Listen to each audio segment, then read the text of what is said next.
Daniele James.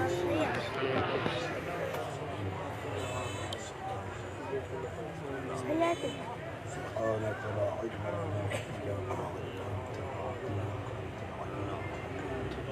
الحكيم رب زدني علما فهما نافعا اللهم إنا نعوذ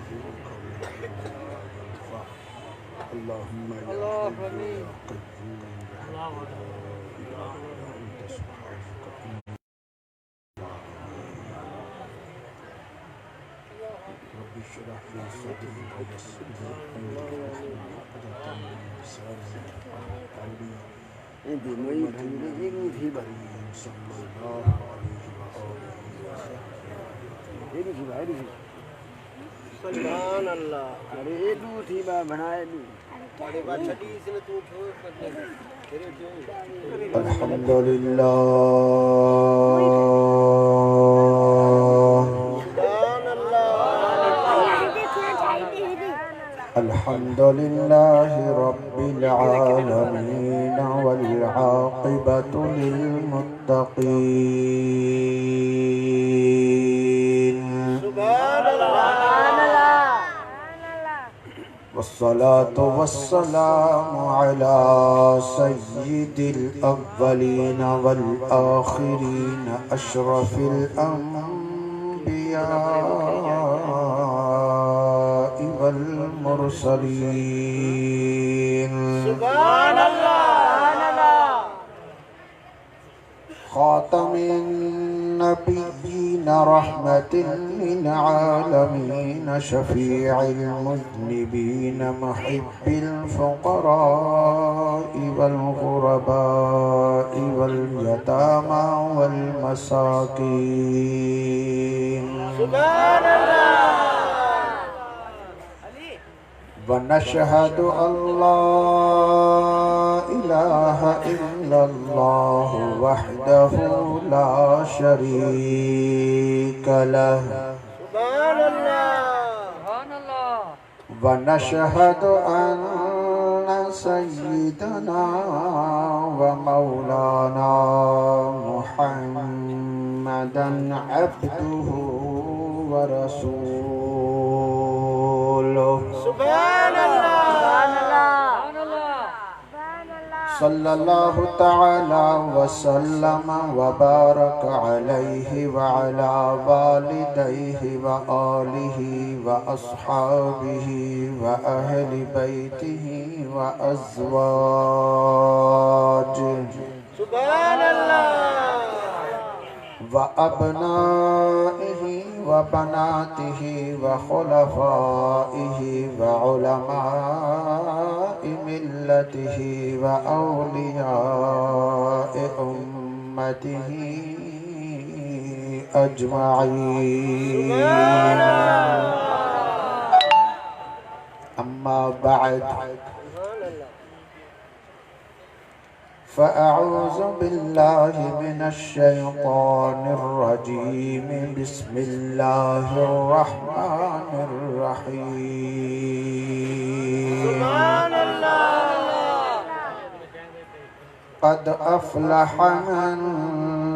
तज़क्का व ज़करा अस्म रब्बिहि फ़सल्ला सुभान अल्लाह बल तुक्सिरूनल हयातद दुनिया वल आखिरतु खैरुन व अबक़ा इन्न हाज़ा लफ़िस्सुहुफ़िल ऊला सुहुफ़ि इब्राहीम व मूसा सदक़ल्लाहु मौलानल अज़ीम व बल्लगना रसूलुहुन नबियुल करीम सुभान अल्लाह व नहनु अला ज़ालिका लमिनश शाहिदीन वश्शाकिरीन वज़्ज़ाकिरीन सुभान वल्हम्दुलिल्लाहि रब्बिल आलमीन इन्नल्लाह व मलाइकतहु मलाइकतहु यसल्लूना अलन नबी या अय्युहल्लज़ीना आमनू सल्लू अलैहि व सल्लिमू तस्लीमा। लब्बैक अल्लाहुम्मा सल्लि अला सय्यिदिना व मौलाना मुहम्मदिन मअदिनिल जूदि वल करम सुभान अल्लाह व अला आलिहि व अस्हाबिहि व बारिक व सल्लिम। सुभान अल्लाह अस्सलातु वस्सलामु अलैका या रसूल अल्लाह, अस्सलातु वस्सलामु अलैका या हबीब अल्लाह,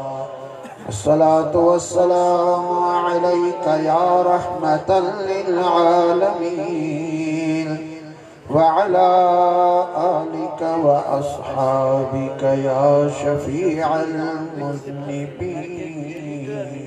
सुभान अल्लाह।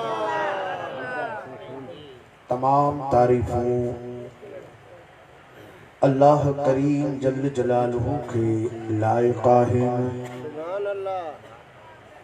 जैं अज असां सभिनी के फतहपुर में हजरत गौसुल आज़म पीरन जे पीर रोशन ज़मीर मीरा मुर्शिद मुहय्युद्दीन सुभान अल्लाह। मुर्शिदुना व शेखुना व सय्यिदुना अब्दुल कादिर जीलानी सय्यद हसनी हुसैनी रज़ियल्लाहु तआला अन्हु जिनजी सुभान अल्लाह। यारही शरीफ जी ही बाबरकत महफिल नसीब फरमाया है। खुसूसियत सां महफिल पाक जो मौजू अज फिक्र आखिरत सां रखियो वियो आहे।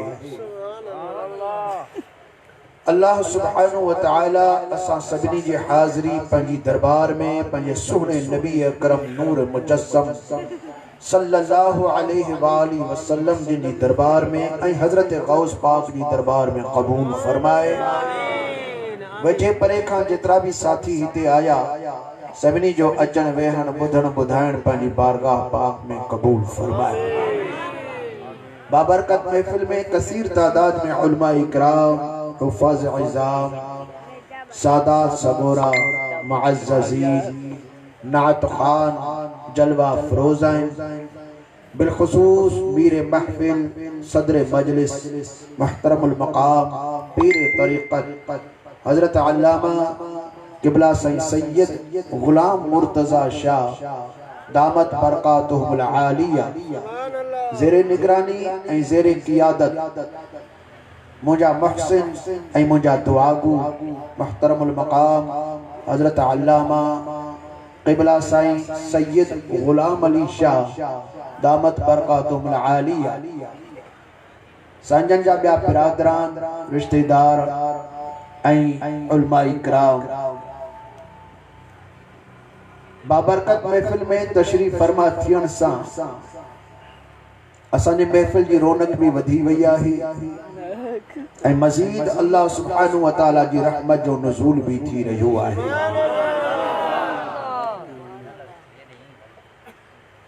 दुआ गुआयूं असां उन साथियुनि जा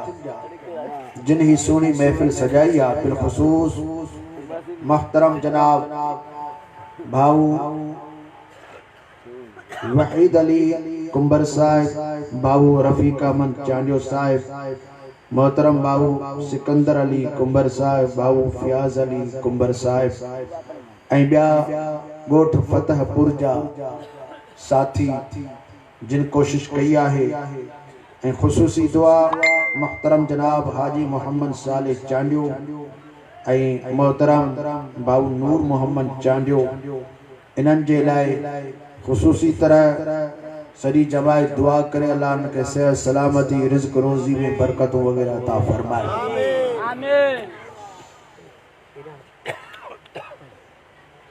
अजोकी ही बाबरकत महफिल हजरत गौसुल आजम पीरन जे पीर सोने दस्तगीर जी यार ही शरीफ के हवाले सा मुनाकद कई वई है। यारी शरीफ जो मकसद है तो नंगर न्याज करे महफिल सजाए तो इन्हीं जो जेको भी सवाब असा के मिले तो यो सवाब हजरत गौस पाक साईं जी दरबार में पहुंचायूं। यारी शरीफ जो यो मकसद है। अल्लाह से असा के समझ जी तौफीक अता फरमाए। यारी शरीफ जे इन मौके ते खुसूसियत सा जेको मौजू मुंतखब कयो वयो आहे सो फिक्र आखिरत, आखिरत जो फिक्र करण इन शे जी असा के जरूरत भी आहे। सुभान अल्लाह। असा दुनिया जे अंदर इतरा मुस्तगरक थी विया आहियूं, आखिरत असा का विसरी चुकी आहे। ॼण त मरण भी हिकिड़ो असा वटि रवाज हुजे, हिकु रस्म हुजे, जीअं ॿिया था मरनि तीअं मूंखे बि मरणो आहे, जीअं ॿिया था माल गॾु करनि तीअं मूंखे बि गॾु करणो आहे। ॿिया नथा निमाज़ पढ़नि त मां बि नथो निमाज़ पढ़ां। ॿियनि जे हवाले सां क़यामत में ऐं क़ब्र में जेको सुवाल थींदो सो अकेले खां सुवाल थींदो।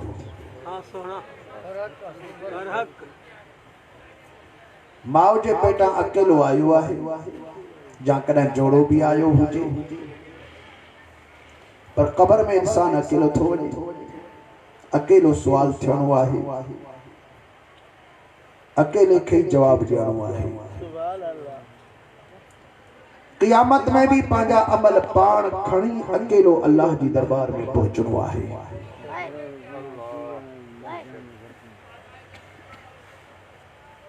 हिते दुनिया हिते आजादी आहे, लेकिन ही ज़हन में हुअण खपे त असां मुसलमान आहियूं, असां ईमान वारा आहियूं, असां आखिर ज़मान नबी खातमुल मुरसलीन सल्लल्लाहु अलैहि वालैहि वसल्लम जिन ज़ात बा बरकात जे मथा ईमान आंदो आ, कलमो पढ़ियो आहे। सुभान अल्लाह। असां समझो था कलमो पढ़ी करे मुसलमान थी वियासीं, हाणे आज़ाद थी वियासीं, न बल्कि कलमो पढ़ी इस्लाम जे हुदूद में दाखिल थी विया आहियूं। कम त असां खे हाणे करणो आहे।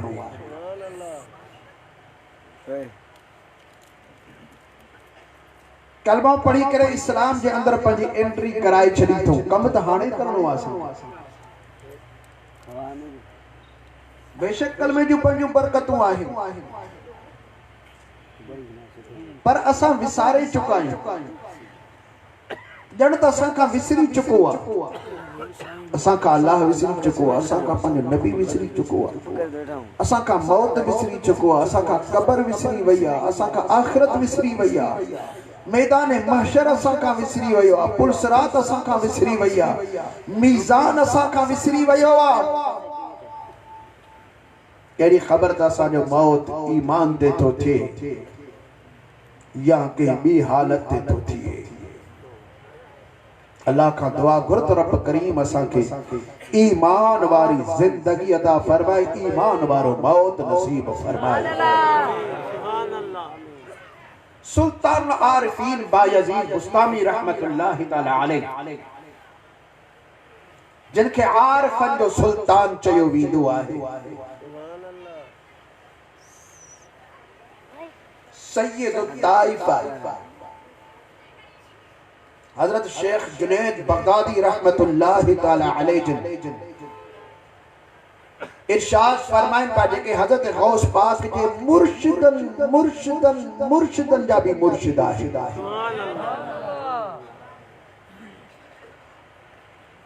हजरत शेख जुनैद बगदादी रज़ी अल्लाह तआला अन्हु इरशाद फरमाइन पिया त अल्लाह वारन जी जमायत में बायजीद बुस्तामी जो मकाम इए आहे जी मलाइकन में हजरत जिब्रील अलैहिस्सलाम जो मकाम हूंदो आहे। उहे सुल्तान आरफीन बायजीद बुस्तामी रहमतुल्लाहि ताला अलैह आर पंजाबी बादशाह है।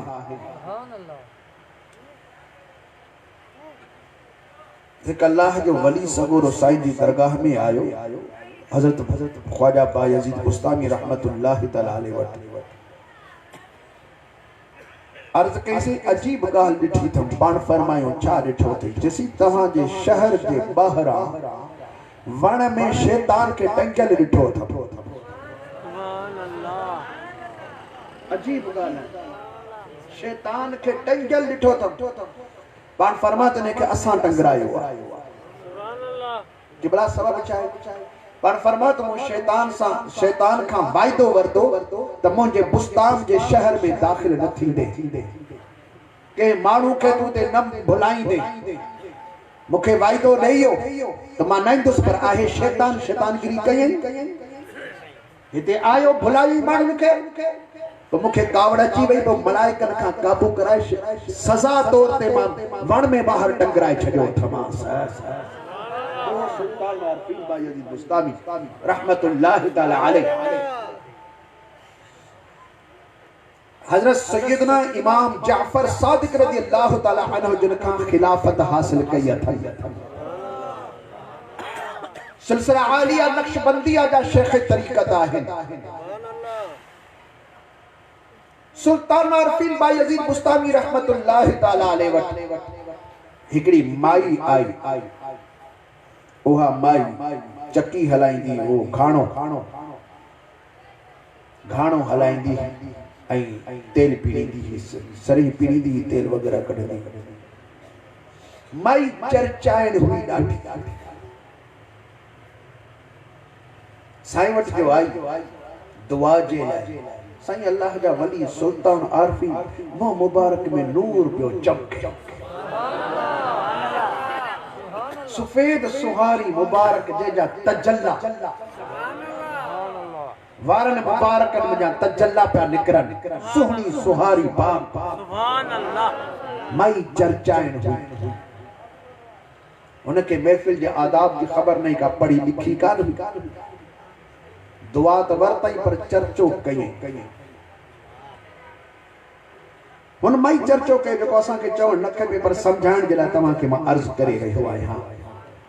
बल्कि पान के समझाण जे लाइ माई चर्चो कयो तो साईं तुंहिंजी दाढ़ी अच्छी या मुझे ढगे तुंहिंजी दाढ़ी अच्छी या मुझे ढगे जो कुछ अच्छो वधिक अच्छी अच्छो केरा साईं पंहिंजी दाढ़ी पकड़े पान फरमाता अम्मा खबर कान थी पवे माई हली कुछ वक्त का बाद वनी आई सागो सवाल कई पान फरमाता अम्मा खबर कान थी पवे वरी टियों दफो सवाल कई टियों दफो आई पान फरमाता अम्मा खबर कान थी पवे माई कैसे भला खबर पवंदी या पवंदी ही का जब पान फरमाता अम्मा खबर पवंदी सही भला कदा पान फरमा जदा मुझे मौत थींदो तदा खबर पवंदी सही के अम्मा जेकॾहिं मुझो मौत ईमान ते थी वियो तो पो ही दाढ़ी अल्लाह जो दीदार कंदी ही दाढ़ी अच्छी ऐं भली ओ ही दाढ़ी मुझी अच्छी हुंदी ही भली दाढ़ी पर जेकॾहिं मौत ईमान ते न थियो पो तुंहिंजे ढगे जो कुछ भलो जो उहो जहन्नम में कोन वेंदो जहन्नम में ही दाढ़ी ड्रिजंदा विया असां के परवाह ही काने का हिकड़ो गुनाह करे आया आहियूं ॿिए जो इरादो आहे टियों भी गुनाह कंदासीं मुड़ण ऐं मोटण जो को सोचो ही कोन था तो को मरणो भी हिकड़े ॾींहुं असां खे आहे कहिड़ी ख़बर ईमान में ख़ात्मो थो थिए या ईमान का सिवा ॿिए के मजहब ते खात्मो थो थिए। हुजूर पुरनूर अलैहिस्सलातु वस्सलाम जिन इरशाद फरमाईंदा आहिनि अहिड़ो माण्हू आहे जेको नेक अमल करे करे हाणे जन्नत बाक़ी हिकिड़ी हुनखे गिराट या विख आहे जे इहा विख खणे त सिधो जन्नत में हलियो वञे, पर उन खां अहिड़ो कमु आख़िर में थी पवंदो आहे जो उन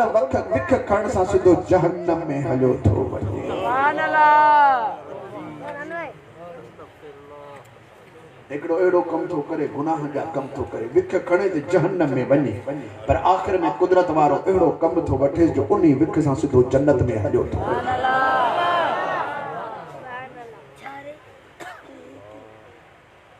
उन तक़दीर लिखण वारे छा लिखियो?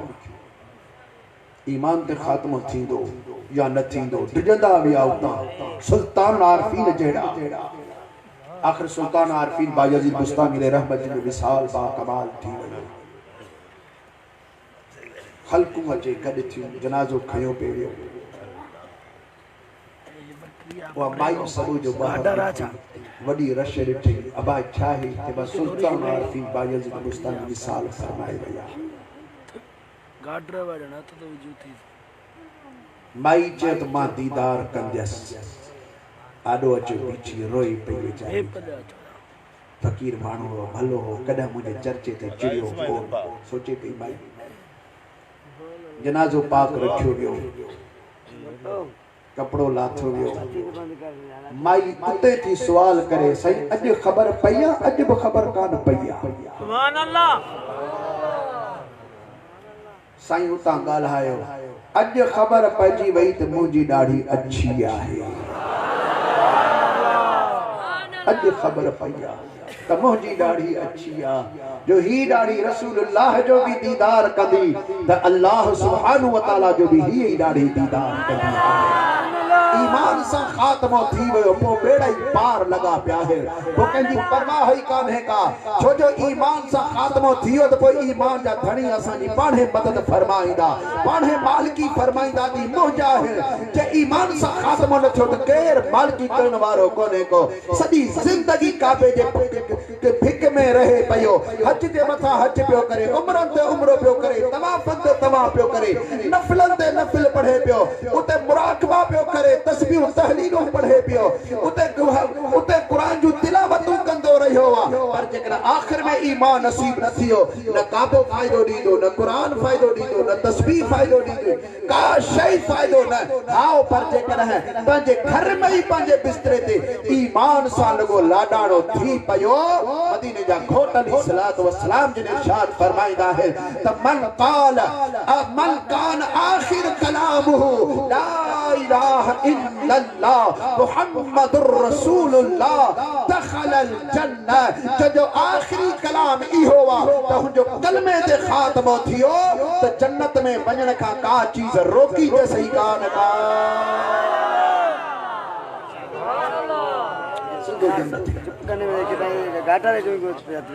भी चीज उनखे रोकण वारी कोन आहे। उन ईमान जी हिफ़ाज़त कयो ही अल्लाह जी नेमत असां खे हासिल आहे। इन ईमान जी हिफ़ाज़त कयूं। पाण करीम अलैहिस्सलाम फरमायो त अहिड़ो ज़मानो मुंहिंजी उम्मत जे मथां अचण वारो आहे जो सुबुह जो मोमिन हूंदा त शाम जो काफ़िर हूंदा, रात जो मोमिन हूंदा त सुबुह जो काफ़िर हूंदा। अॼु असांखे ख़बर कान थी पए, दोस्तनि खे ख़बर नथी पवे त छा था ॻाल्हाइनि। कॾहिं शान नबूवत जे अंदर गुस्ताखी करे था वेहनि, कॾहिं शान विलायत जे अंदर गुस्ताखी करे था वेहनि, कॾहिं शान अहल बैत जे अंदर गुस्ताखी करे था वेहनि, कॾहिं शान सहाबा जे अंदर गुस्ताखी करे था वेहनि, कॾहिं शान उलूहियत जे अंदर गुस्ताखी करे था वेहनि। उनखे ख़बर न सम्झंदा मिड़ई असांजा ही लफ़्ज़ आहिनि, मिड़ई पाण में चर्चो आहे, मिड़ई पाण में ॻाल्हि करे रहिया आहियूं। न इहा ॻाल्हि तव्हांजी काउंट थी रही आहे, ही तव्हांजे कुल्हनि ते मलाइक वेठा आहिनि, बदियूं तव्हांजूं नेकियूं लिखी रहिया आहिनि, तव्हांजे हथनि जूं चुरपुरूत लिखी रहिया आहिनि, तव्हांजे पलकनि जूं ही छिब छिब जेका आहे इहा बि मलाइक लिखी रहिया आहिनि। को बि तव्हांजो फ़इल, को बि तव्हांजो क़ौल राय ॻाल्हि मञण वारो न आहे, सभई तव्हांजो महफ़ूज़ लॻो पियो आहे। जॾहिं क़यामत जो ॾींहुं थींदो इहो दफ़्तरनि जी सूरत में तव्हांखे मिलंदो, हिकिड़नि खे साॼे हथ में, हिकिड़नि खे खाॿे हथ में। जंहिंखे साॼे हथ में मिली वियो वो बाह लोॾींदो ईंदो वाह वाह थी वई साॼे हथ में मिलियो आहे हाणे मुंहिंजा बेड़ा पार आहिनि जंहिंखे खाॿे हथ में मिलियो रड़ियूं कंदो लबूत किताबिया काश जो मूंखे ही किताब न मिले हा काश जो न मिले हा अल्लाह साहिब सुभान व तआला छा फरमाईंदो इकरा किताबक मां छा हिसाब वठां पंहिंजा करतूत पाण पढ़ भली अनपढ़ियो हुजे दुनिया में पर अल्लाह जे हुकुम सां इकरा तो पाणे उहो पढ़ण वारो थी वेंदो वो पाणे पढ़ण शुरू करे ॾींदो पंहिंजा अमल नामा पाण असां पंहिंजे पीउ जे साम्हूं पंहिंजा अमल नथा बयान करे सघूं ख़ुदा जे साम्हूं छा बयान करे सघंदासीं असां पंहिंजी माउ जीजल जे साम्हूं पंहिंजा अमल नथा बयान करे सघूं अल्लाह जल जलाल जो ॾाढो छा बयान कंदासीं कि ही कयोसीं हू कयोसीं कंहिंखे ताक़त थींदी उते ॻाल्हाइण जी यौम यक़ूमुर रूह वल मलाइका सफ़्फ़न ला यतकल्लमून क़यामत जे ॾींहुं मलाइका रूहुल अमीन सफ़ो ॿधियो बीठा हूंदा कंहिंखे कुवत न थींदी जो ॻाल्हाए सघनि सब ख़ामोश अंबिया इकराम उते ख़ामोश वो जिब्रील अलैहिस्सलाम जेको न्यापाण वारो आहे उहो बि उते चुप तू मां कहिड़े बाग जी मूली आहीं जो अमल भी न कयूं को फिक्र भी न रखूं ऐं चऊं त बस पाण सब कुछ थी वेंदो भरवसो पंहिंजे रब ते ज़रूर कर पर आखिर सोना नबी करीम अलैहिस्सलाम असांखे समझाइण जे लाइ आया असांजी हिदायत जे लाइ आया सुभान अल्लाह अल्लाह ताला 1.25 लाख नबियन सगोरन जो सिलसिलो कायम फरमायो इंसान के समझाइण जे लाइ न त रब करीम फरमाईंदो त वहदैना हुन नजदैन असां ॿई रस्ता ॾेखारे छॾिया अथऊं बुरो ऐं भलो ॿई रस्ता इंसान खे ॾेखारे छॾिया अथऊं हाणे मर्ज़ी वारो आहे बुरो रस्तो वठे भलो रस्तो वठे पंहिंजे इख्तियार सां वठे लेकिन हिसाब असांखे ॾियणो आहे जंहिंजी मखलूक आहियूं जीअं असां जेको असांजो ख़ालिक आहे जेको असांजो मालिक आहे उनखे हिसाब ॾियणो आहे दुनिया में वञी करे असां कहिड़ो कमु कयो आहे असां पंहिंजे मालिक खे विसारे छॾियो पंहिंजे ख़ालिक खे विसारे छॾियो पोइ ईमान वारा पंहिंजे रब खे यादि कयो पंहिंजे महबूब खे यादि कयो मौत खे यादि कयो सैयदना फारूक आज़म रज़ी अल्लाह ताला अन्हु जंहिंजे लाइ मुस्तफ़ा करीम दुआ घुरी अल्लाहुम्मा अइज़्ज़िल इस्लाम बिउमर इब्न अल ख़त्ताब सुभान अल्लाह ते मुंहिंजा रब मुंहिंजे सॼे इस्लाम खे उमर पुट ख़त्ताब जैसा इज्जत अता फरमा इस्लाम की इज्जत जो सबब सैयदना फारूक आज़म आहिनि पान फरमान का तो उमर मुंहिंजी उम्मत जे अंदर मुहदस आहे मानो इस हैरान थी असे मुहदस चाहे पान फरमात हर उम्मत जे अंदर हिकड़ो मुहदस थींदो आ मुंहिंजी उम्मत जे अंदर मुहदस हजरत फारूक के आज़म सही मुहदस चाहे पान फरमाए तो मुहदस उन्हीं के चयो वेंदो आ ज़बान उन्हीं जी हूंदी आ हक़ पाणे उनकी ज़ुबान ते ॻाल्हाईंदो रहंदो आहे पर फरमाइन पे तो लव कान बादी नबिया जेकॾहिं मूंखां बाद को नबी अचे हा लकान उमर नबिया त हजरत अमीर उमर ही नबी थिए हा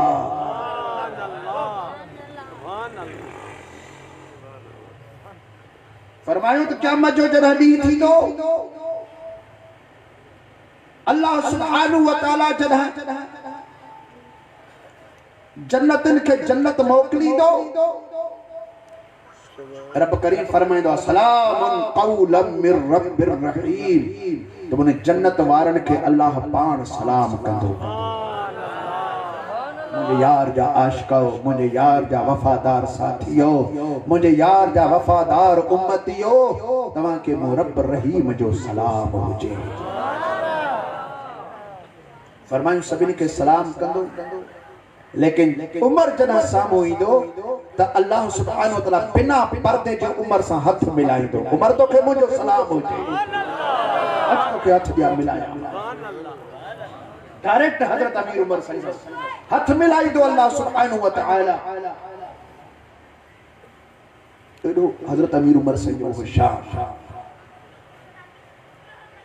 मीज़ान ते बीहण जो हुक्म हज़रत अमीर उमर साईं खे थींदो एॾो वॾो उनजो शान लेकिन इन शान जे बावजूद हज़रत अमीर उमर साईं हिकिड़ो पघार ते शख्स मुक़र्रर फरमायो हुओ उनखे साईं माहवार पघार कहिड़े कम जी ॾींदा हुआ त मां जाथे बि हुजां तूं उते हुज मुंहिंजे पासे में अंदाज़ा 10-15 मिनटनि खां बाद उथी भी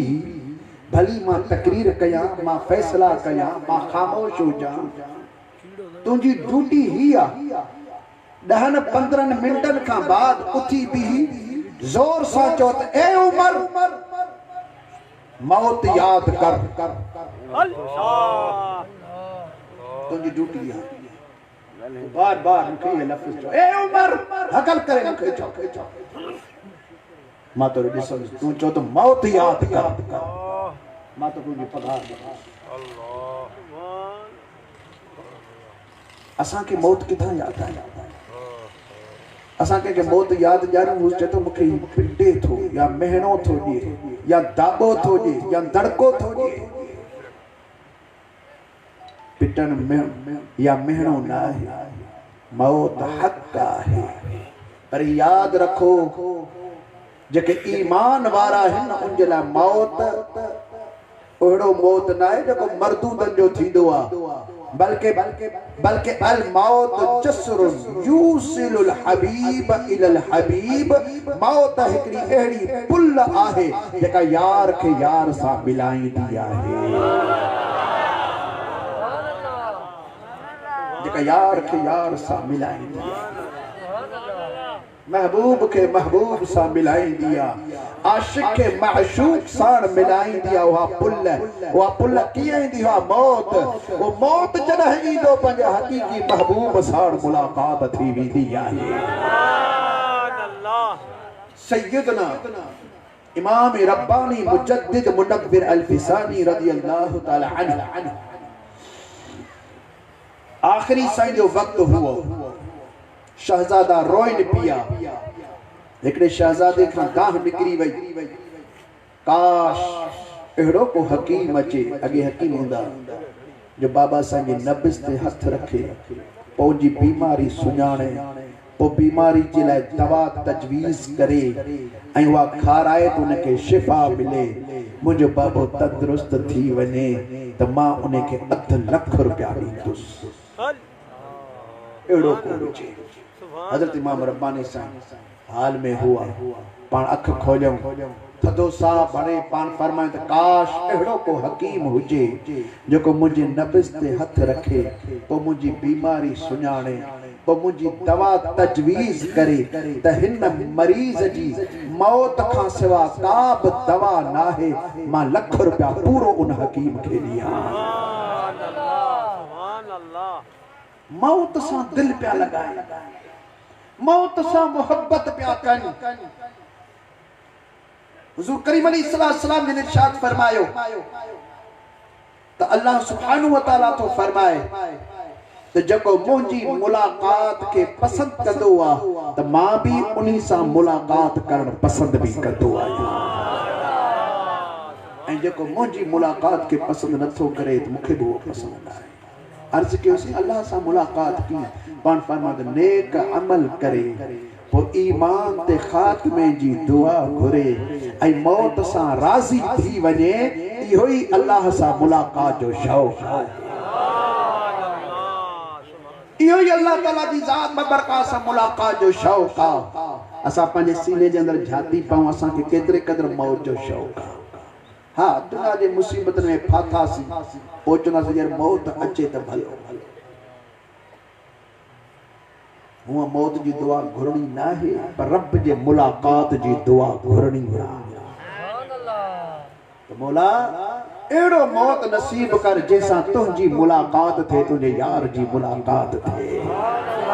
उनके मज़ो ही उन्हीं में ईंदो आहे दुनिया जे ॻाल्हियुनि में उनके मज़ो न ईंदो आहे अल्लाह जे दोस्तनि खे दुनिया जे चीज़नि में मज़ो न ईंदो आहे बल्कि उनके मज़ो ईंदो आहे त अल्लाह सुब्हानहु व तआला सां मुलाकात करण में उनके मज़ो ईंदो आहे उनके सुकून ईंदो आहे करार ईंदो आहे महबूब करीम अलैहिस्सलातु व सलाम जिन सां मुलाकात करण में उनके करार ऐं मज़ो ईंदो आहे सैयदना बिलाल हबशी रदियल्लाहु तआला अन्हु सुभान अल्लाह सफर जी हालत में हुजन बीबी साईं सदन घर वारी गॾु हुई दौराने सफर सैयदना बिलाल रदियल्लाहु तआला अन्हु जिने मथा मौत जा आसार शुरू थिया बीमार थी पिया सुभान अल्लाह बीमार थी पिया हजरत बीबी साईं उन सेराजी का वेठली मुंजो हजरत बिलाल साईं जो सिर पंहिंजे गोॾे जे मथां रखियो हुई मथे ते ज़ोर ॾिनई पे बीबी साईं रोए पई रोईंदे रोईंदे बीबी साईं दाह करे वरती आहे वाह हसरताह वाह फिराकाह अहिड़े हसरतूं उमेदूं रहिजी वयूं विछोड़ो अची वयो आहे उमेदूं रहिजी वयूं हज़रत बिलाल साईं नज़र मथे खड़ी पाण फरमाए त वाह तारा बाह वाह फरहताह हैड़े खुशी है खुशी बीबी साईं हैरान बिलाल ही तू विछोड़ो करे रहियो आहे खुशी छाजी आहे सैयदना बिलाल फरमान पिया गदन अलका इंशाअल्लाहु तआला अहब्बतन बिमुहम्मद व अस्हाबिही सल्लल्लाहु अलैहि वसल्लम इंतजार तो कया त रुगो रात थिए रात थींदी त मुंहिंजो मौत थींदो पोइ सुभाणे मूंखे कब्र में रखंदो त रसूलुल्लाह जो वञी दीदार कंदुसि रसूलुल्लाह जो दीदार कंदुस रात मुखे करण दे रात थिए रुगो त मुंहिंजो मौत थिए ऐं मां पिरी जो सुभाणे रसूलुल्लाह जो भी दीदार कंदुस उनजे असहाबन जो भी सुभाणे दीदार कंदुस लतीफ सरकार से रहमतुल्लाह तआला अलैहि जिन फरमायो त पिरीअ जी पचार में यारो अचे जन आराम ही दुनिया तनी दाम पुछन मौसम मौत जी मौत सां मोहब्बत करे रहिया आहिनि इहो मौत ईंदो त हबीबन सां मुलाक़ात थींदी अलगर्ज़ त अल्लाह सुब्हानहु व तआला इरशाद फरमाए पियो ओ बानो तुंहिंजो ख़ालिक मां आहियां तुंहिंजो मालिक मां आहियां तुंहिंजो रज़ाक मां आहियां तुंहिंजे तक़दीर जो धणी मां आहियां तूं पंहिंजी दुनिया जी ज़िंदगी गुज़ारण जे हवाले सां कामयाबी जा रस्ता ॻोल्हे रहियो आहे त हेॾां वेंदुसि त कामयाब थी वेंदुसि हेॾा वेंदुसि त को कामयाब थी वेंदुसि अल्लाह सुब्हानहु व तआला इरशाद फरमाए ओ मुंहिंजा बाना तूं मुंहिंजे तरफ़ हली आ मां तोखे रस्तो अहिड़ो ॿुधायां जॾहिं तूं उनजे मथां अमल कयो हिते बि कामयाब थी वेंदे त क़ब्र क़यामत में भी कामयाब थी वेंदे हथ मथे खड़ी करे सुभान अल्लाह जो आवाज़ अची अल्लाह तबारक व तआला इरशाद फरमायो क़द अफ़लह मन तज़क्का बेशक कामयाब थी वयो उहो जे पंहिंजे अंदर के पाक बनायो वो इंसान कामयाब थी वयो जे पंहिंजे अंदर के पाक बनायो आ जे पंहिंजे अंदर के साफ बनायो आ व ज़कर अस्म रब्बिही फसल्ला ऐं पंहिंजे पालनहार जे नाले के याद कयाई पोइ नमाज पढ़ाई वो इंसान कामयाब अल्लाह तबारक व तआला इरशाद फरमाए पियो जे कामयाबी बाना चाहे थो पोइ टे कम तोखे करना है पंहिंजो अंदर तोखे पाक रखणो आ अल्लाह सुब्हानहु व व तआला जो ज़िक्र करणो आहे नमाज जी पाबंदी करणी आहे ये टे कम तो करे वरता बेशक तू कामयाब थी वेंदे अल्लाह तबारक व तआला फरमायो कद अफलह बिना के शक शुबहे जे वो इंसान कामयाब थी वयो नसीब जी जाए ते जरूर आ मुखे पघर अची रहियो आहे हाणे हथ मथे खड़ी करे सुभान अल्लाह जो आवाज अची नारे तकबीर हथ मथे करे जोर से नारे रिसालत नारे तहकीक नारे हैदरी जमात अहले सुन्नत उलमा अहले सुन्नत अल्लाह सुब्हानहू व तआला इरशाद फरमायो कद अफलह मन तज़क्का बेशक कामयाब थी वयो उहो जे पंहिंजे अंदर के पाक कयो व ज़कर अस्म रब्बिही फसल्ला ऐं पंहिंजे परनहार जो नालो याद कयाई पोइ नमाज पढ़ाई ये टे कम उन कया तो वो कामयाब थी वयो पर अल्लाह सुब्हानहू व तआला इरशाद फरमाइदो बल तुसिरूनल हयातद दुनिया पर तव्हां दुनिया जी हयातीअ खे अॻु भरो समझंदा आहियो वधीक समझंदा आहियो मथे समझंदा आहियो त दुनिया जी हयाती वधीक आहे दुनिया जे अंदर कुझु करे वठो ही माल मेड़े वठो हू माल मेड़े वठो अल्लाह सुब्हानहू व तआला इरशाद फरमायो तव्हां दुनिया खे मथ भरो समझी रहिया आहियो वल आखिरतु खैरुन व अबक़ा ऐं आखिरत भली भी आहे ऐं हमेशा रहण वारी भी आहे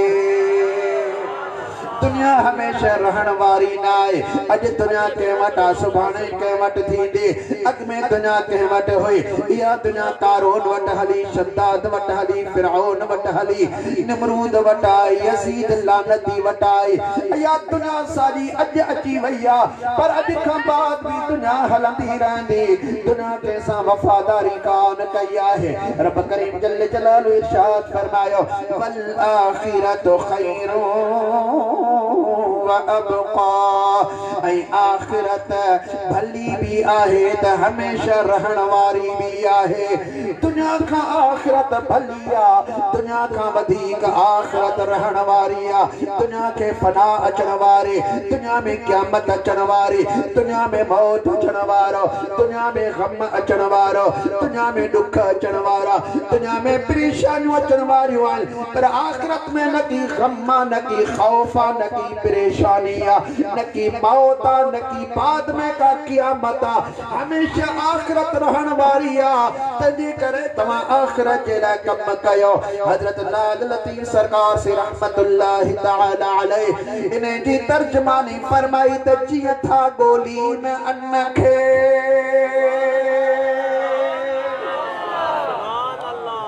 ये इंसान जी माल जी तलाश में आहिनि अन्न जी तलाश में आहिनि रिज़्क़ जी तलाश में आहिनि चवनि था त असां माल गॾु कयूं मिल्कियत गॾु कयो हलाल जो हुजे या हराम जो हुजे को बि इम्तियाज़ कोन था रखल जेॾां कॾां माल खणी अचे या जेके हारी नारी आहिनि हिन वक़्त में पोखाई जो टाइम आहे पाणी जे वारनि जो टाइम आहे मुंहिंजा दोस्तो हारी वेचारे खे ॾिसो त कहिड़ी तरह हुनजा वर मथे खया पिया हेडी साड़ी सर्दी जे अंदर उनके लालटीन हथ में आहे कोडर उनके कुल्हे ते आ थथे पानी जे अंदर बर रखयो बीठो आ इन पानी जे बारे ते पंहिंजा मुर्स भी माराए छडींदो आहे इन रिस्क जी तलाश में लगो पियो आ लतीफ़ सरकार से फरमाइनि पिया त जीअं था गोली न अन्न खे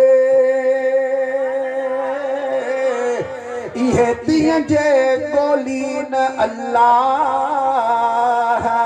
तरड़ी लधाऊं राह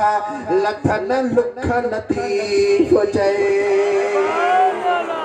ये अल्लाह अल्लाह ताला के गोलिन ये पंजे रब करीम सा मोहब्बत करन ये पंजे अल्लाह जो जिक्र करन जिए गर्मी सर्दी जे अंदर पंजे पंजे माल के बेड़न जे लाए पंजे रिज़्क़ की तलाश में इंसान हो दुआ ये गर्मी सर्दी न दिसे बल्कि पंजे अल्लाह जल्ल जलालो के राजी करन जे लाए उन्हीं दी दरबार में हाजिरी भरी दो रहे अल्लाह ताला एडो तो वडो मेहरबान जो रब करीम जल्ल जलालो फरमाए दुआ व मन यतवक्कल अला अल्लाह फहुवा हस्ब जेको अल्लाह ताला ते भरोसो कंदो आ त अल्लाह उन्हीं जे लाए काफी होंदो आहे हजरत गौसुल आज़म पीरंजा पीर सोना दस्तगीर पीरा मुर्शिद मुहय्यद्दीन मुर्शिदना अब्दुल कादिर जीलानी सैयद हसनी हुसैनी रज़ी अल्लाह ताला अन्हु जिंदे विलादत बा सआदत का पहरा अग में जेतरा भी अल्लाह ताला जा वली थी गुजरिया ओए सभई अबा डबलिंग न कजस बाबा ओए सभई बिशारतों दीदा या हजरत गौस पाक जो बिशारतों मुबारकों दीदा हत्ता के मुझा दोस्त सैयद ताइफा हजरत शेख जुनैद बगदादी रज़ी अल्लाह ताला अन्हु जेके गौस पाक संगे मुर्शिदन जा भी मुर्शिदान उन्हनि भी पेशन गोई कई है त फारस जे इलाके में जीलान जे शहर में एकड़ो सैयद ज़ादो पैदा थियण वारो आ अब्दुल कादिर उन्हीं जो नालो आ अल्लाह ताला एडो तुमजो दर्जो बुलंद कयो आ जो आखिर रब करीम जे हुक्म सां हिकड़े ॾींह जामे मस्जिद में ऐलान कंदो त क़दमी हाज़िही अला रक़बत कुल्ल वली अल्लाह मुझो हियो कदम अल्लाह तबारक व तआला दे सबनी वलियन सबोरन जे कंध जे मथाए आखिरकार हिकड़े दी एड़ो ऐलान कंदो अग में जेके भी वली थी गुजरिया वो सभी गौस पाक जो पेशन गोयो कंदा आया हजरत गौस पाक जॾहिं जावा जमन साणे पाण रोज़ो प्या रखल छो जो पहिरीं रमज़ान मुबारक जे सदन विलादत बा सआदत थी आहे 470 हिजरी हुई ऐं रमज़ान मुबारक जी पहिरीं रात ही जीअं जो सबू जो माण्हुनि रोज़ो रखियो त सुणे गौस पाक हिक रात जो जावल आहे लेकिन सबू जो रोज़ो शुरू करे ॾिनो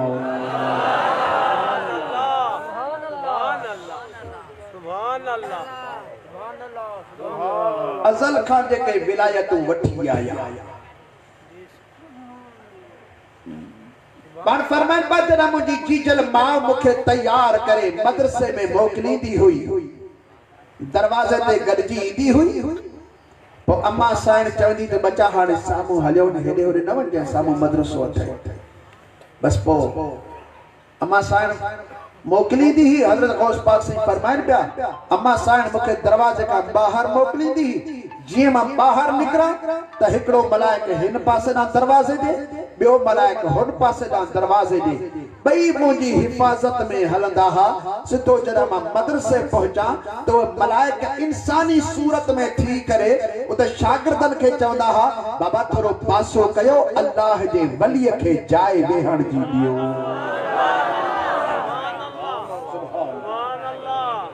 अल्लाह जे वलीअ खे वेहण जी जाइ ॾियो नंढे लाकुर खां वठी मलाइक जंहिंजी खिदमत में हलन पिया जंहिंजे इस्तक़बाल में हलन पिया जमन सांचे रोज़ा रखिया जंहिंजे पैदाइश का पहिरा वलियन मुबारकूं बिशारतूं ॾेई छॾियूं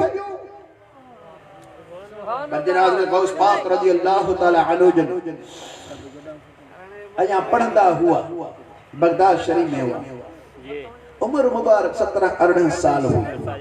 हसीनो जमील चो जो हसनी भी सैयद है तो हुसैनी भी सैयद है मौला हसन मौला हुसैन अली मकाम अलैहिस्सलाम व रज़ी अल्लाह ताला अन्हुमा उन्हीं बिनी के पान में गड कर तो सूरत मुस्तफा ठही दी है उसागो जलवो हजरत गौस पाक के अंदर मौजूद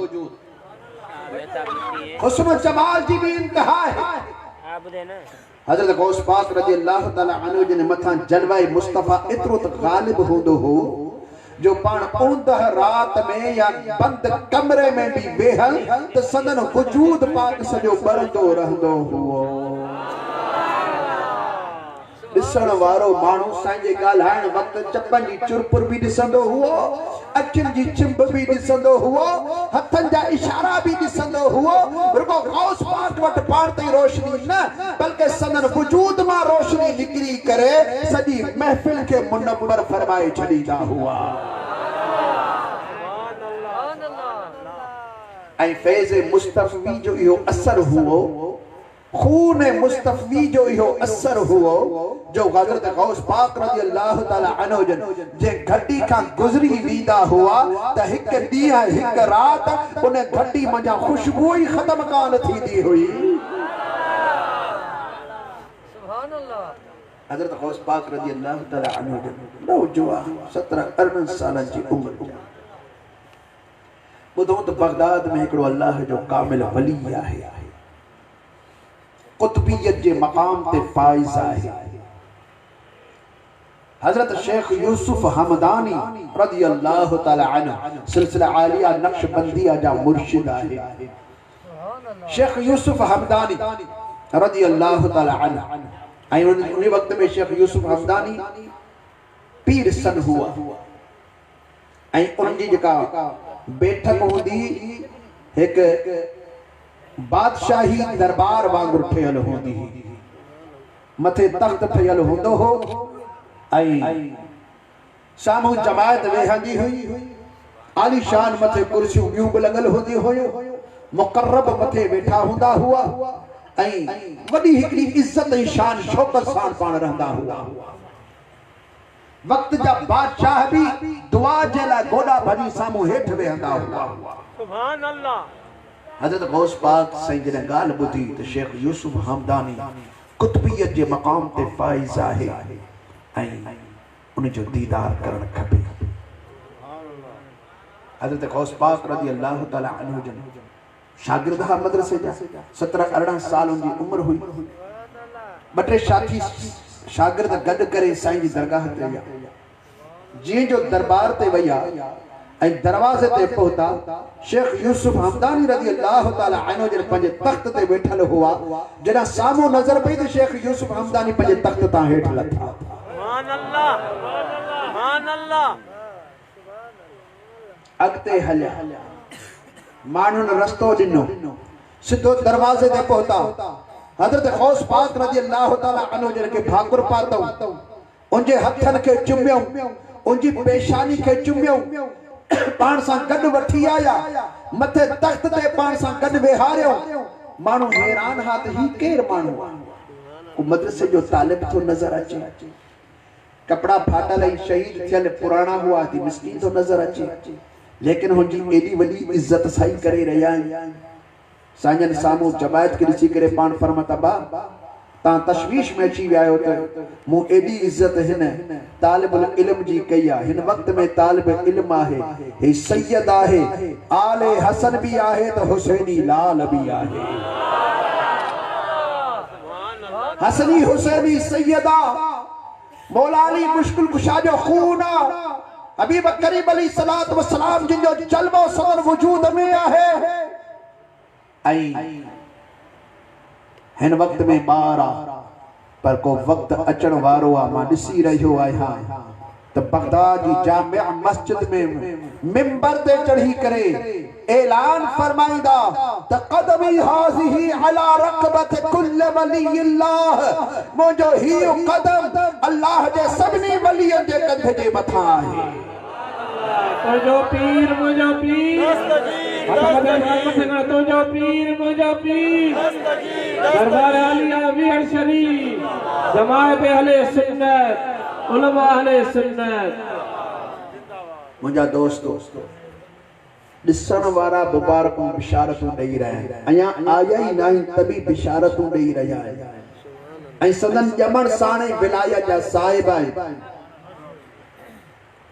तभी ॾिसो त आख़िरत जे लाइ साईं फ़िक्र कहिड़ो था कनि ऐं अमल कहिड़ो करे रहिया आहिनि। न त सोचनि हा त मां सैयद आहियां, मां हसन हुसैनी आहियां, मुंहिंजे लाइ उन्हनि निमाज़ूं पढ़ी छॾियूं जीअं हाणे ख़्यालु हूंदो आहे। तंहिंजे बावजूद भी हज़रत गौस आज़म रज़ी अल्लाह ताला अन्हु जन किया नमाज़ अदा करे रहा है। हजरत गौसुल आज़म पीरन जा पीर सोना दस्तगीर रज़ियल्लाहु तआला अन्हु जन फरमाए पिया त असां जॾहिं पढ़ी पूरो कयो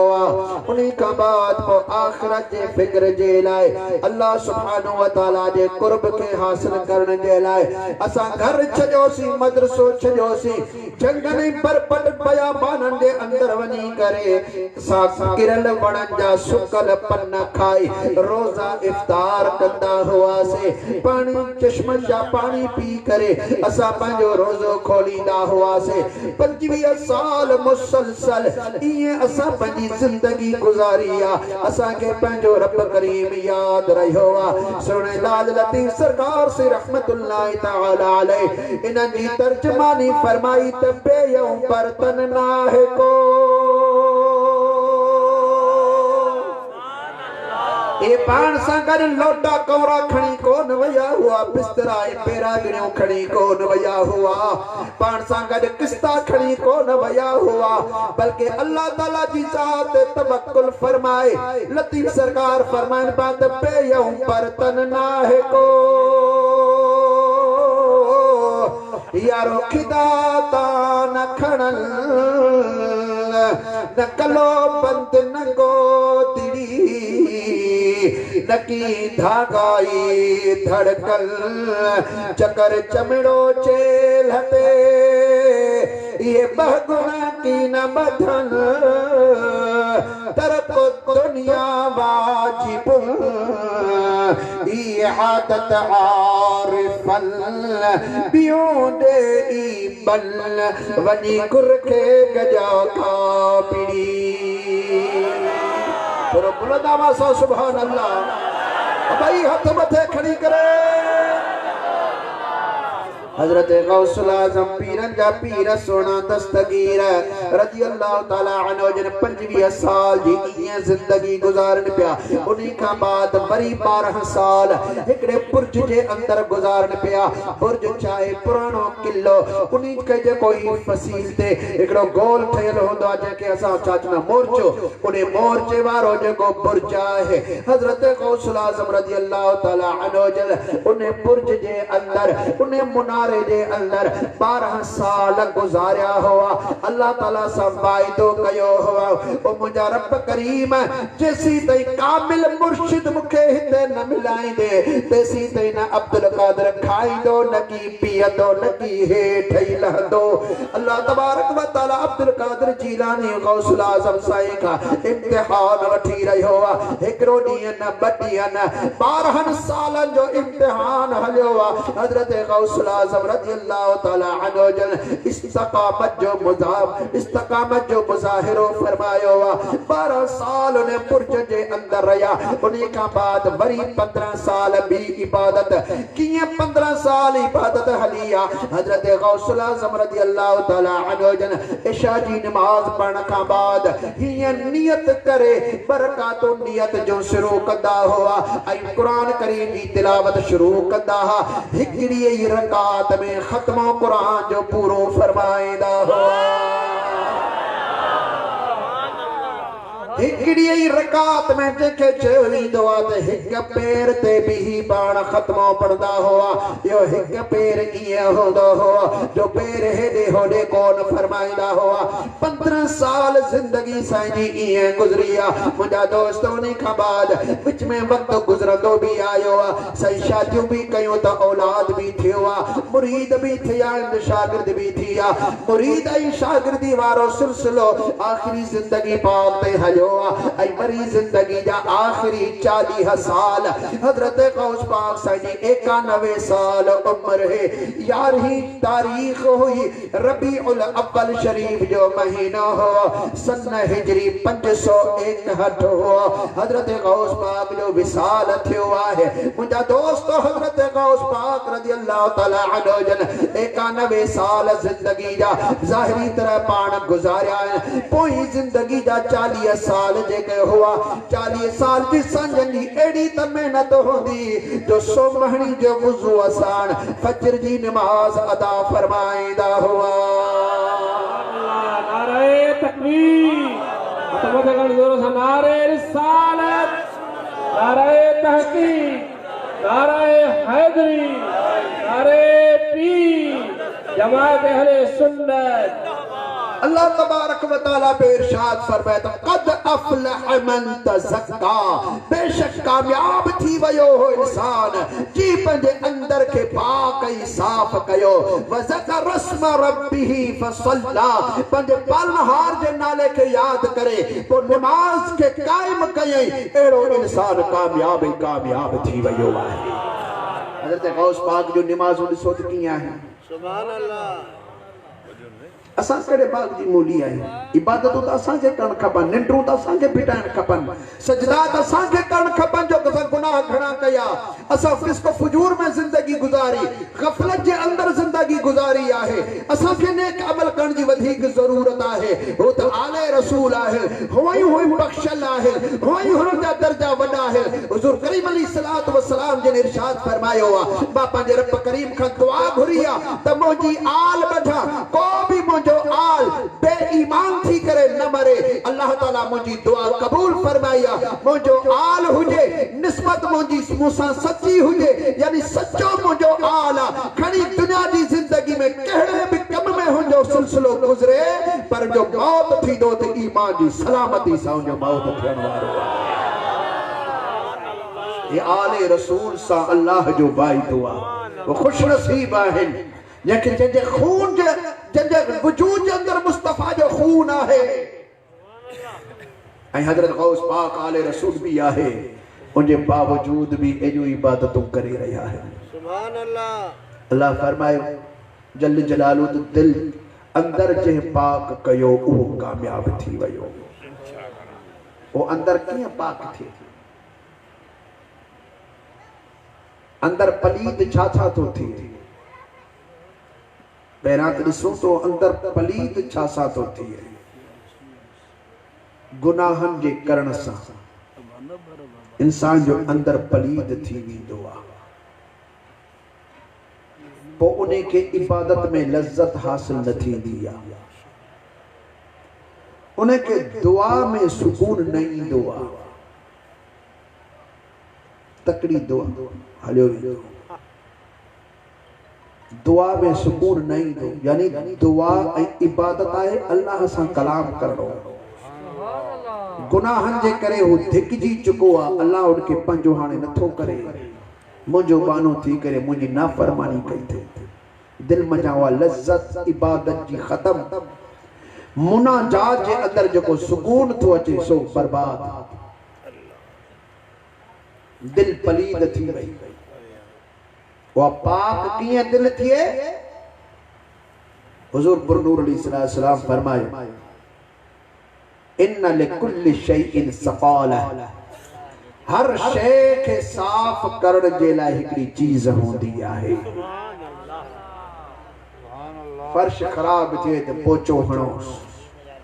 कपड़ो ख़राब थिए त साबुण हणो, दीवार खराब थिए तो रगड़ो ॾेई वरी मथा उनके बुर्श घुमायो। अहिड़ी तरह मतलब हर चीज के साफ करण जी हिकिड़ी शइ हूंदी आहे। पर फरमाए वसक़ालतुल क़ुलूब ज़िक्रुल्लाह, दिल के साफ करण वारी जेका शइ आहे सो अल्लाह जो ज़िक्र आहे। सुभान अल्लाह, सुभान अल्लाह। डॉक्टर वटि वञी करे सीनो ऑपरेशन कराए दिल बाहर कढी धोई पई वरी अंदर फिट करायो, इन सां दिल पाक कान थींदी। दिल पाक थींदी अल्लाह जे इस्म सां। हाणे उन इस्म के दिल जे अंदर वेहाण जा हिन ॿ तरीक़ा। घणा तरीक़ा? हिकु त पाण माण्हू महिनत करे, कोशिश करे, रब जो नालो बार बार पे वठे, अल्लाह जे नाले में सुकून आ, लज़्ज़त आ, तू रब जो नालो वठंदो वेंदे तोखे सुकून ईंदो वेंदो। पोइ चवंदो त हाणे रब जो नालो न छॾिया, हाणे पियो ज़िक्र कयो, पियो ज़िक्र कयो, पियो ज़िक्र कयो। रब जे नाले में ई एॾो मज़ो आहे। पोइ हिकिड़ो तरीक़ो आहे, पोइ उन में साल बि लॻे, 2 साल बि लॻे, घड़ी बि लॻे, ज़िंदगी बि लॻे, सुभान अल्लाह, सुभान अल्लाह। माण्हू कोशिश करे। ॿियो तरीक़ो आहे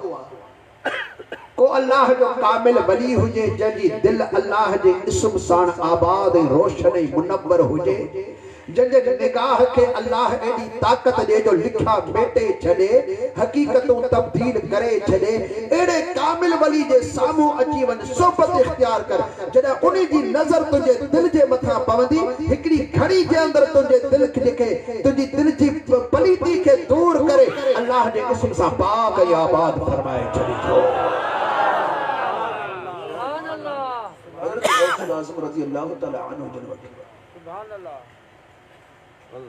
एक फलसफी शेख मुज़फ्फर आयो जे सॼी ज़िंदगी फ़लसफ़ो पढ़ियो जे हाणे साइंस उरूज ते आहे ईअं उन वक़्त में फ़लसफ़ो उरूज ते हुओ वो फ़लसफ़े पढ़ण वारो शख़्स उन ॿुधो त हज़रत गौस पाक बगदाद में आहिनि अल्लाह जा कामिल आहिनि उनजी सोबत जे अंदरि वॾो असरु आहे हज़रत गौस पाक सॼी तारीफ़ ॿुधी ऐं हू बगदाद शरीफ़ जो हुन रुख कयो पर पाण सां गॾु वो किताब फ़लसफ़े जो खणी हलियो त वक़्तु मिलंदो त मां मुतालियो कंदो रहंदुसि जॾहिं दरबार पाक में पहुतो महफ़िल में पहुतो हज़रत गौस पाक जी महफ़िल में एॾो मज़ो आयो हाणे अंदर जो अंदर चवे पियो त मां अलाए क्यों ज़िंदगी ॿिए पासे गुज़ार छोड़ी फ़लसफ़ा पढ़दे पढ़दे हयाती विञाए छोड़ी अॼु मेरे को ख़बर पई है त अल्लाह वाले दी दरबार च केॾा सुकून ऐं मज़ा दिल जो दिल में चवे पर हू उते गौस पाक जी दरबार में वेठो किताब पंहिंजी बगल में रखियो चादर वेढ़ो लिकायो वेठो हज़रत गौस पाक गुफ्तगू फरमाईंदा ऐं उनजे मथां जॾहिं शेख मुज़फ्फर जे मथां नज़र पई उनखे फरमाए त बचा जेको तुंहिंजे बगल में किताब आहे ॿाहिरि कढ उन किताब ॿाहिरि कढियो त यकदम अर्ज करण लॻो त साईं ही फ़लसफ़े जो किताब आहे पाण फरमायो मूंखे ॾे हज़रत गौस पाक से किताब पाण वटि वठी जो पहिरियों पाठो खोले यानी वराए बाकी जेके ॿिया पन्ना हुआ उन में हथ विझी ऐं हीअं अंगूठे सां हीअं उनखे वर्की कराए वरी पाठो मथां ॾेई शेख मुज़फ्फर जे हवाले कयो पाण फरमाए त ॾाढो सुठो किताब लिखियल आहे फ़ज़ाइलुल क़ुरआन में लिखियल आहे शेख इब्न दरीस अलैहि रहमत जो लिखियल आहे ऐं फ़ज़ाइल क़ुरआन जे अंदरि खोड़ किताब लिखिया विया पर शेख इब्न दरीस तमामु आला क़िस्म जो किताब लिखियो आहे तव्हां ही किताब पढ़ंदो तव्हांखे ॾाढो फ़ाइदो थींदो यार मूं साईं खे ॿुधायो बि आहे त फ़लसफ़े जे सब्जेक्ट ते किताब आहे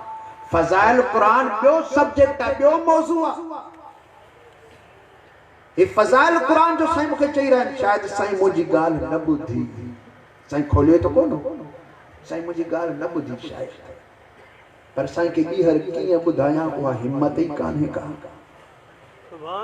साईं था चवनि त फ़ज़ाइल क़ुरआन में आहे मां थो चवां त ही फ़लसफ़े जो किताब आहे मुंहिंजे घर जो किताब मुंहिंजी इल्म जो किताब मुंहिंजे पढ़ण जो किताब जेको सॼी सफ़र में गॾु खणी आयो आहियां हींअर बि गॾा मूं वटि इहो ई किताब साईं चो थी फ़ज़ाइल क़ुरआन में आहे ही दिल जो अंदर चवे पियो साईं फरमाए त पुट खोले ॾिसीसि जेमल हीअं खोलियई हैरान रहिजी किताब साॻो पन्ना साॻा पाठा साॻा किताब मूं वारो साॻो आहे हो त फ़लसफ़े जो पर ही अखर फ़लसफ़े वारा काॾे हलिया विया ऐं फ़ज़ाइल क़ुरआन वारा ॿिया अखर किथां लिखिजी आया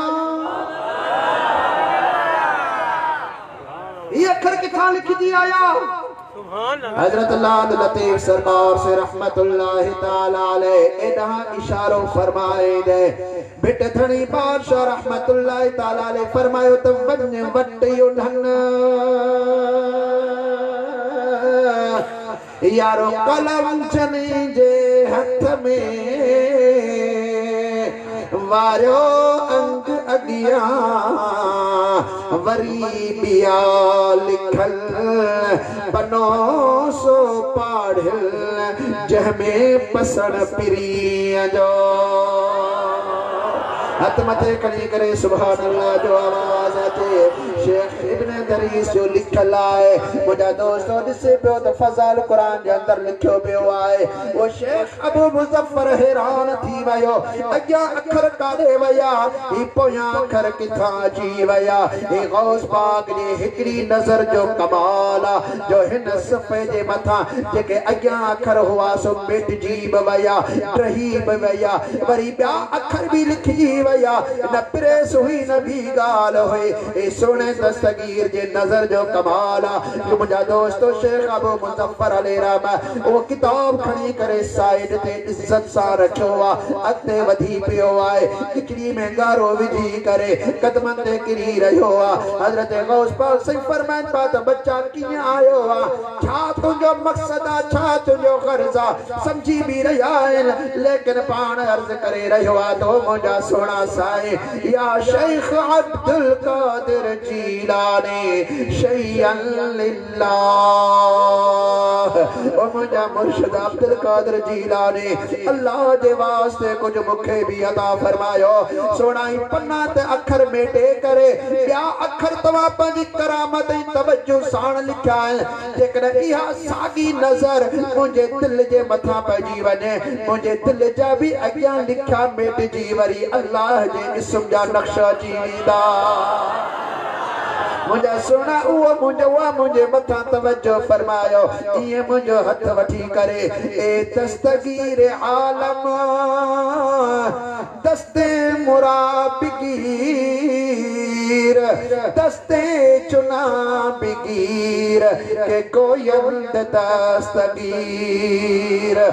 जहान जा दस्तगीर दस्तगीर जी माना हथ वठण वारो जहान जो हथ वठण वारा आयो अॼु मुंहिंजो बि अहिड़ी तरह हथ वठो जो दुनिया वारा तव्हांखे दस्तगीर साईं यादि कर हज़रत गौसुल आज़म रज़ी अल्लाह ताला अन्हु जन जीअं जो मथां नज़र फरमाई आहे अॻी दुनिया तब्दील थी वई आहे अॻियां अखर मेटिजी विया आहिनि दिल जे अंदरि जेके सीने जे अंदरि फ़लसफ़े जो इल्मु हो मंतिक जो इल्मु हो ॿिया जेके इल्म हुआ उहे सभई मेटिजी चुका आहिनि अल्लाह सुब्हानहु व तआला जे इरफान वारो इल्मु उनजे दिल जे अंदरि अची वियो हजरत लाल लतीफ़ सरकार से रहमतुल्लाहि तआला अलैहि इन्ही तवज्जो के हासिल करने जे लाइ हजरत गौसुल आज़म रज़ी अल्लाह तआला अन्हु जन के सद करे रहिया आहिनि त मीरा शाह मदद थी अची ओखी अबेर लिल्लाह लग लतीफ़ चवे भर पाज़ी दे पेर तो औलाद अली शेर कर का माड़ मुरीद ते मीरा शाह मदद थी अज ताह सुनी दादी आहे अब्दुल लतीफ़ जो हसनी तो हादी अज बादशाह बगदादी कर का माण मुरीद ते नारे तकबीर हुकूमत ज़ोर नारे रिसालत नारे तहकीक नारे हैदरी मुझो पीर दरबार आलिया वीर शरीफ मुर्शिद साहिब मुफ्ती खलील थकात कोन आयो न बा जेके थकान आहिनि हथ मथे करी ॿ दफ़ा ज़ोर सां सुभान अल्लाह चई ॾेखार मुंहिंजो टाइम अवर थी वियो आहे कलाक खां मथे चढ़ियो मां कलाक ताईं हिकिड़ो बहस कंदो आहियां पर तव्हांजी ही मोहब्बत आहे जेका मूंखे ॻाल्हाइण जी ज़रूरत ॾियारे रही आहे शौक़ भी ॾियारे रही आहे ही तव्हांजी मोहब्बत आहे माशाअल्लाह अजमेर मौलाना मोहम्मद सादिक साहब तव्हांखे ॿुधायो आहे त खैरपुर वारा ॿुधण जा शौक़ीन हूंदा आहिनि माशाअल्लाह सम्झण जा बि शौक़ीन उमेद आहे त इंशाअल्लाह ताला अमल भी करे ॾेखारींदा आहिनि अल्लाह सैयमा के आबाद करे, रब करीम खुश करे। सुने गौस पाक दी यार ही कही तो मकसद है उनके उनके दरबार में ही तोहफो जो की यारी शरी जो पहुंचाएं इसाले सवाब कर जरा सवाब पहुंचंदो तो सोने दस्तगीर के अल्लाह तबारक व तआला इत्तला फरमाई दो अज खैरपुर में फतहपुर में तुझा फकीर तो के याद करे रहा है। जॾहिं अल्लाह ताला उनके बुधाई दो असा के उम्मीद आ त सोना दस्तगीर असा सा राजी थी पवंदा जॾहिं राजी थिया वो दस्तगीर जी नजर थी दी त इंशाअल्लाह ताला बेड़ा ही पार थी सोने गौस आज़म सा जी नजर जो कमाल आ तो जेकॾहिं 12 सालन जे बुडल बेड़े जे मथा नजर कंद भी उन्हें के पार फरमाए छड़ीदा मुर्दे जे मथा नजर कंद उनके जिंदा करे छड़ीदा है मरदूद के मथा नजर कंद मकबूल बनाए छड़ीदा है रहसन जे मथा नजर फरमाए उन्हें के वक्त जो रहबर बनाए छड़ीदा है जेकर चार जे मथा नजर कंद वक्त जो अब्दाल बनाए छड़ीदा है। अज भी असा उन्हें नजर जा तालिबू आयो ए मुंतजिर आयो सुने गौस पाक जी नजर असा गुनाहगारन जे मथा पइजी वने त इंशाअल्लाह तबारक व तआला असा जो वजूद के अंदर भी अल्लाह जो इसम समाई जी वींदो बाकाई सफाई भी असा के नसीब थी वींदी। अचो त आखिर में सबई गद जी सुने पीर दस्तगीर के सद करे रहा आयो उम्मीद है इंशाअल्लाह ताला गौस आज़म जी नजर थी दी सभी जा बेड़ा पार थी या गौसुल आज़म साईं या गौसुल आज़म साईं कदी जुबान खामोश न रहे सब सुने गौस पाक को गदीज सद करे दे से स्टेज वाले सामू वाले खड़ल बैठल सबई गदीज सद करो सबने दे मुर्शिदन बल्कि मुर्शिदन दे मुर्शिदन इंशाअल्लाह ताला बेड़े पार थी होने वाले या गौसुल आज़म साईं या गौसुल साईं या गौसुल आज़म साईं तेरी पहुँच है परवर ताईं तेरी पहुँच है परवर ताईं कुल पीरां दा तो पीर मेरा अर्ज सुनी ओ मेरा अर्ज सुनी ओ मेरा अर्ज सुनी आवो सभी कदी जाखो या गौसुल आज़म साईं या गौसुल साईं या गौसुल आज़म साईं तेरी पहुँच है परवर ताईं तेरी पहुँच है परवर ताईं कुल पीरां दा तो पीर मेरा अर्ज सुनी ओ मेरा सुनी ओ मेरा अर्ज सुनी ओ मेरा अर्ज सुनी भला ये लफ्ज कदी जाको लची केर न थी वे अपने दस्तगीर को सद करे दे पैसे हर वक्त उन्हीं को सद करे दे से इंशाअल्लाह ताला बेड़े सबने दे पार थे आमीन आखो दोस्तों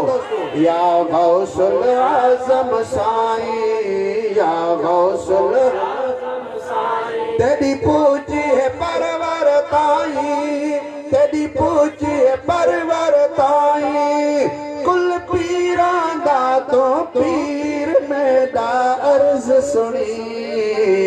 मेरा अर्ज सुनी ओ मेरा अर्ज सुनी गौसो कुतुब हिंद तेरे सलामी अब्दाल कलंदर एवन गुलामी सुभान अल्लाह ओ गौसो कुतुब तेरे सलामी अब्दाल कलंदर देवन गुलामी कुल बलियां ते कदम तेरी सब से नजर करम कुल बलियां ते कदम तेरी सब से नजर करम तू दुनिया दा दस्तगीर मेरा अर्ज सुनी ओ मेरा अर्ज सुनी या गौसुल आज़म साईं या गौसुल आज़म बुलंद आवाज ना के लजी लथी वे मैं बार बार पे आखेदा अपने गौस को सदबे करेंदे से वे लजी थी वन दी का भी जरूरत कान्हे का अपने अकीदा को भी जाहिर करो दुनिया वाले को भी खबर पवे तो सभी दस्तगीर दे मुरीद थे बैठे से या गौसुल आजम साईं या गौसुल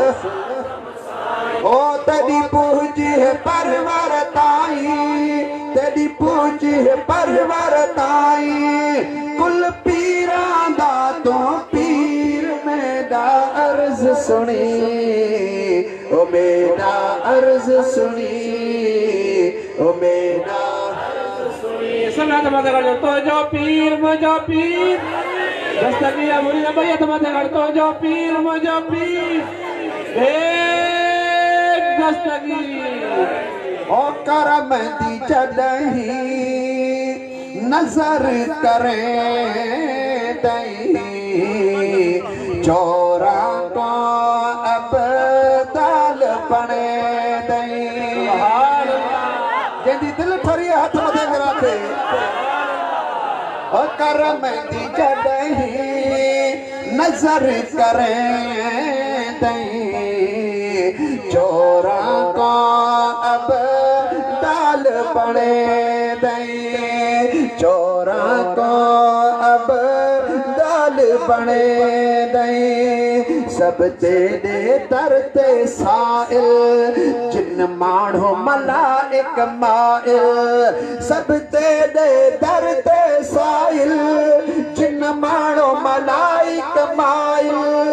किन फैज़ल देन फकीर मेरा अर्ज सुनी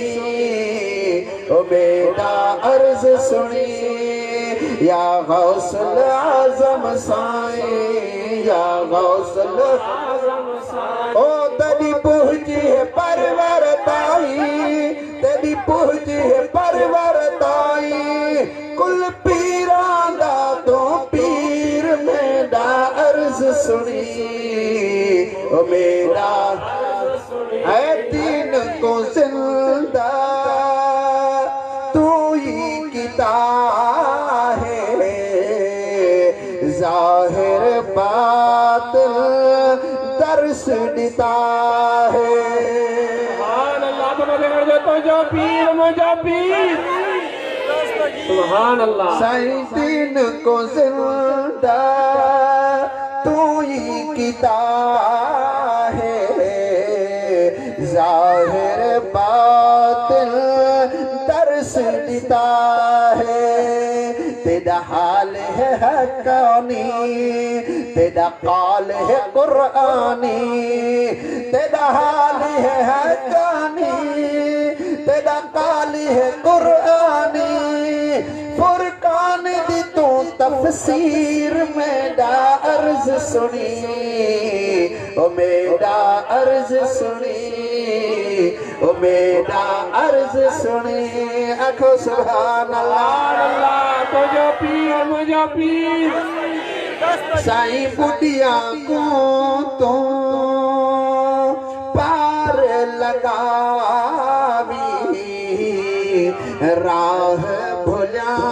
को राह रलावी सुभान अल्लाह साईं बुढ़िया को तो पार लगावी राह भुला को राह रलावी खलील है अर्ज़ा करदा है खादिम तेरे दरदा ए खलील है अर्ज़ा करदा है खादिम तेरे दरदा आबी हर विच तो वीर मेरा अर्ज सुनी ओ मेरा अर्ज सुनी आखिरी दफा सभी में नाल गड्ढा खायो इंशाअल्लाह ताला सबने दे बेड़े पार थी वन वाले ने या गौसुल आजम साईं या गौसुल साईं या गौसुल आजम साईं तेरी पहुंच है परवर ताई तेरी पहुंच है परवर ताई कुल पीरां दा तो पीर मेरा अर्ज सुनी मथे हरे सुभान अल्लाह ओ मेरा अर्ज सुनी सुभान अल्लाह नारे तकबीर नारे रिसालत नारे तहकीक नारे हैदरी मुझो पीर दरबार आलिया बिहार शरीफ जमायत अहले सुन्नत उलमा अहले सुन्नत सुभान अल्लाह सुभान अल्लाह रफ़उल यदैन जायज़ आहे या न रफ़ा यदैन जायज़ आहे या न रफ़उल यदैन असां हनफी आहियूं असां वटि इहो कोन्हे वनवाह रस्म आहे या सुन्नत वनवाह रस्म आहे सुन्नत जे ख़िलाफ़ बि न आहे न को उन मना थियल आहे नबी करीम सल्लल्लाहु अलैहि वसल्लम जिन खे कंहिं गुस्ल ॾिनो ईअं लिखियलु आहे कुझु ॿियो लिखियलु आहे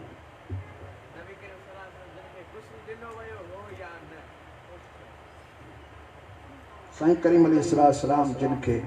गुस्ल मुबारक ॾिनो वियो हुओ संदन हुकुम हुओ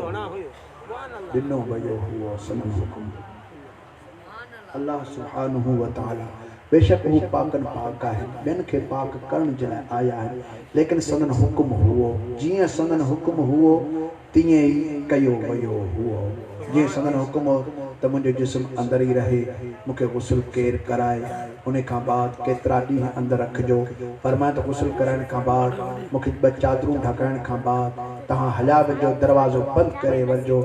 अव्वलो मन सल्ला अलैया हो हुवा रब्बी सभ खां पहिरियां जेको मुंहिंजे मथां जेको मुंहिंजी निमाज़ पढ़ंदो सो मुंहिंजो रब आहे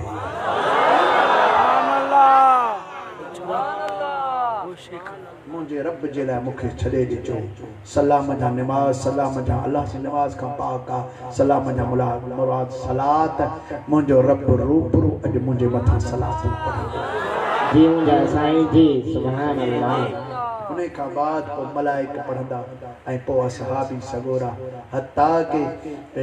मुतफ़िका तौर ते ही ॻाल्हि आहे अहले सुन्नत अहले तशय्युअ जे मुतफ़िका तौर ते हे किताबनि जे अंदरि मज़बूत ॻाल्हि आहे हवाले ॾियण जे लाइ फ़क़ीर हाज़िर आहे जेकॾहिं ईंदो दरबार आलिया विहर शरीफ़ तव्हांखे हवाला ॾिबा ऐं जेकॾहिं चवंदो त तव्हांखे जे लाइ साम्हूं किताब खणी अचबा हवाला ॾींदासीं पर शर्त आहे जॾहिं हवालो ॾिसंदो त पोइ मञणो पवंदो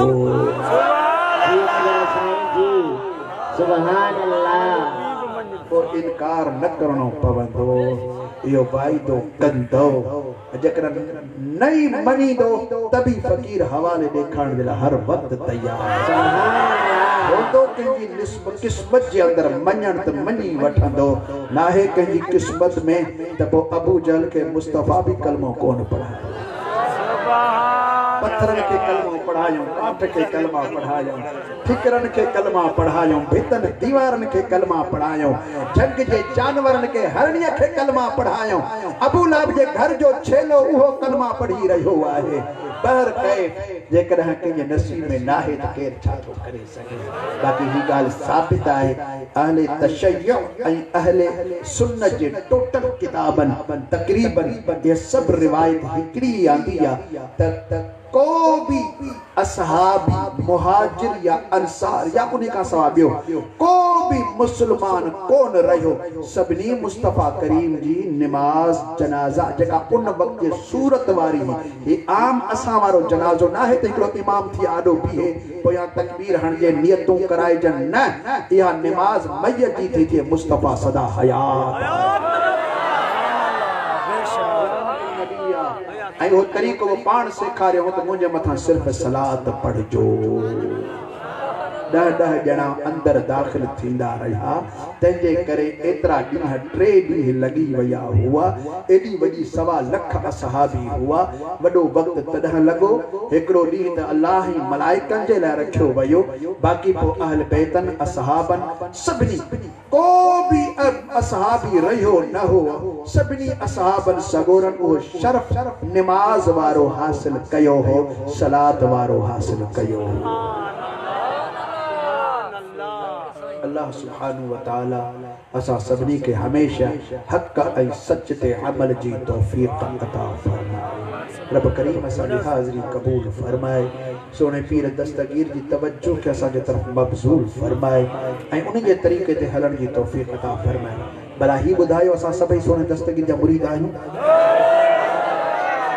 हेड दस्तगीर सां हिकिड़ो ज़ोर सां नारो हणी ॾेखारियो, मज़ो अचे। हाणे अर्ज़ आहे दस्तगीर जे मुरीदनि खे त जेको सोने दस्तगीर जो मुरीद हूंदो आहे सो बेनिमाज़ी कोन हूंदो आहे। सोने गौस पाक जो जेको मुरीद हूंदो आहे सो पराए माल जा गांठियड़ा कोन छोड़ींदो आहे। सोने दस्तगीर जो जेको मुरीद आहे सो पराया वण कोन चूंडींदो आहे। हाणे जो सब समझी वञो। अल्लाह सुब्हानहु व तआला असांखे दस्तगीर जो सच्चो पक्को मुरीद करे, निमाज़ी बनाया, असांखे ज़ाकिर बानो बनाया, असांखे उन जे नक्शे कदम ते हलण जी तौफीक अता फरमाए। अल्लाह सुब्हानहु व तआला सदा शाद ऐं आबाद फरमाइंदो। व आखिरु दअवाना अनिल हम्दुलिल्लाहि रब्बिल आलमीन। अस्सलातु वस्सलामु अला सय्यिदिल मुरसलीन व अला आलिहि व अस्हाबिहि व अहलि बैतिहि अजमईन। इलाहिल आलमीन असांजी ही महफिल पांजी बारगाह में कबूल फरमा। अजो की महफिल नंगर न्याज जो सवाब हुजूर पर नूर अलैहिस्सलाम जी पाक दरबार में तहफतन हदियतन पहुंचाए। मिठे महबूब अलैहिस्सलाम जी ने वसीला जलीला सा जमी अंबिया वल मुरसलीन जी दरबार में नबी अकरम नूर मुजस्सम सल्लल्लाहु अलैहि वसल्लम जे वालिदैन करीमैन अज़वाज मुतहहरात अहल बैत सहाबा इकराम ताबईन तबा ताबईन अइम्मा हज़रात ऐं शुहदाए करबला जी दरबार में इहो सवाब पहुंचा। खुसूसियत सा हजरत गौसुल आज़म पीरन के पीर सोने मुर्शिद दादले दस्तगीर जी दरबार में पहुंचा ऐं उन्हनि जे वसीले सा